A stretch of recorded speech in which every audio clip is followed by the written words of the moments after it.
Hello guys, welcome to 5th generation Hobby Shop and welcome to another unboxing and testing po. Shoutout po natin Sir Benji. Okay, so meron tayo ditong isang pistol. This is the Benjamin Trail NP. Break barrel po. Caliber 177.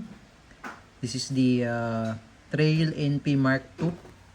So ang bala po nito ay caliber 177 for a limited time. May kasama po siyang H&N Barracuda Hunter Extreme 9.57 grains.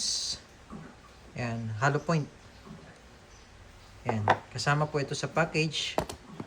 400 shots. Ito yung bala. Hollow point siya. So makikita nyo meron siyang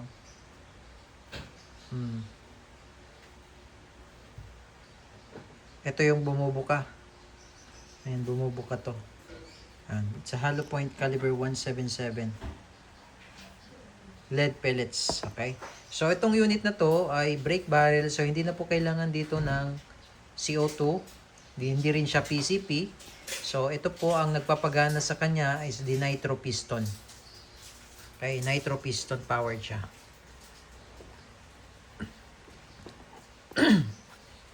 Ayan. Nitro piston. Okay? So, it's a nitro piston powered brake barrel. So, ang ganda ng sight niya, oh. Naka-iron sight na rin siya. So, kahit di mo na siya lagyan ng scope, sipat ka agad. Tapos,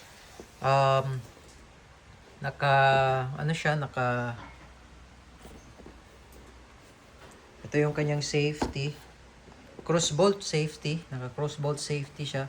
Tapos, kung gusto nyo naman lagyan ng scope, mini scope, at maliit lang na scope, 11mm yung rail, yung mounting niya. Okay, 11mm. Ayan. Adjustable yung sight niya sa rear. Windage and elevation, as you can see, meron siyang knob. Dalawa yan. Ito yung sa elevation, ito yung sa windage. Sa front naman, naka-fix. Ayan. Okay. So, pakita ko lang sa inyo yung kanyang specs. Dito. Ayan. So, meron siyang kasamang cocking assist sleeve. Yun yung nilagay na natin. Ayan, ito yun, oh. Yung nilagay natin. Yung cocking assist sleeve. Tapos, po pwede nyo siyang lagyan ng flashlight. Meron siyang Picatinny rail. Ayan. So, kaya meron siya nitong cocking assist sleeve kasi para hindi matamaan yung pagka binali nyo siya. Kasi ito, po pwedeng tumama sa kamay nyo yung sight, no? Kasi kailangan nyo siyang, kailangan siyang ito, pagka binali nyo siya, ito yung pinaka-handle niya. Kailangan siyang paluin, eh. Ayan. So, mamaya papakita ko sa inyo kung paano. So, para magiging ganito siya kapag bine-break mo, no? Tapos, load mo ng bala. So, ano siya? Single shot load. Single shot load siya. Ayan. So, yan yung nitro piston, no? So, ito maganda siya pagka mga probinsya kasi hindi nyo na kailangan ditong magpakarga ng hangin. Bali, ang bibili nyo na lang is the pellets, yung bala, no? So, take note lang na imported pellets lang ang gamitin nyo. Huwag kayong gumamit ng local pellets. Imported pellets lang. Yan.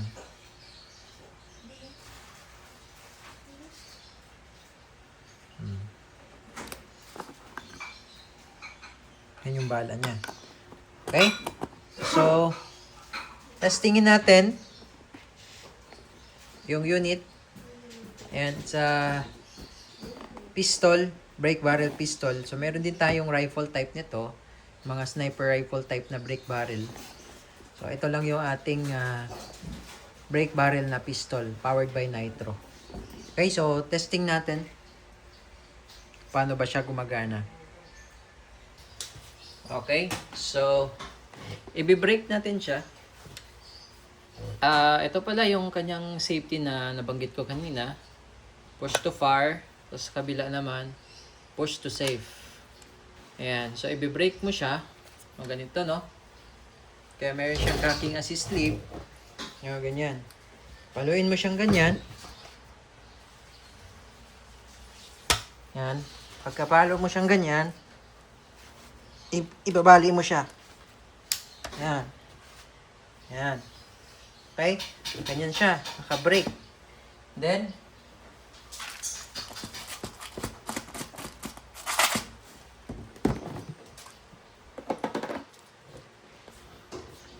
load tayo ng bala.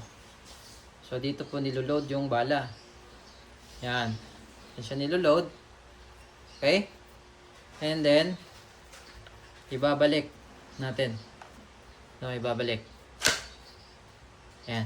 And ready to shoot na tayo. So, ganun lang. Pagka naiputok mo na, babaliin mo ulit, load ng bala, then putok ulit. Okay? Single shot siya. Yan. Okay? So, testing.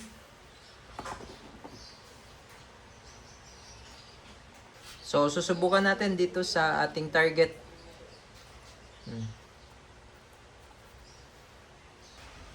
Okay, testing po tayo. Crossman brake barrel, NP Mark II trail. Okay, push to fire sa kabila. Ayan. So, kitang-kita yung kanyang sight, oh. Ganda. Okay. Ayan. Firing.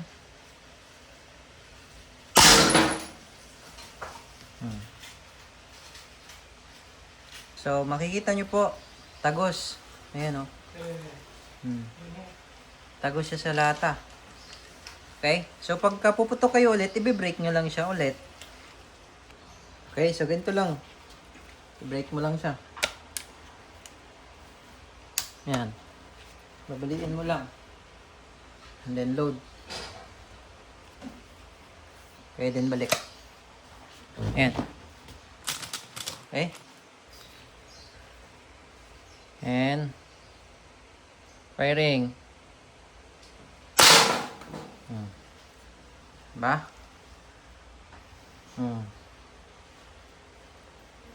Tagos.